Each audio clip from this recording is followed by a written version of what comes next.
অনেক ছেলেরা যারা পয়সা রাখতে পারছেন না, অর্থাৎ ছেলেদের আমাদের একটা বড় সমস্যা হচ্ছে পয়সা কিছুতেই যত ইনকাম করুন থাকছে না, সবসময় পয়সা বেরিয়ে যাচ্ছে। আর একটা প্রধান কারণ আমরা ভুল করি, পয়সাকে সবসময় আমরা এইভাবে গুনি।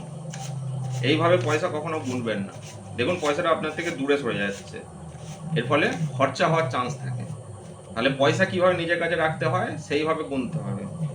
পয়সাটা সবসময় এইভাবে গুনুন, দেখুন পয়সা আপনার নিজের কাছে থাকছে।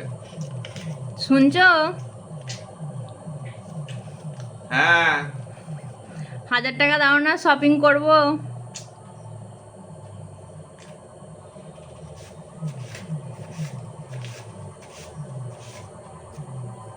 আর যাই করুন, যেভাবেই পয়সা গুনুন না কেন, কখনো বইয়ের সামনে পয়সা গুনবেন না।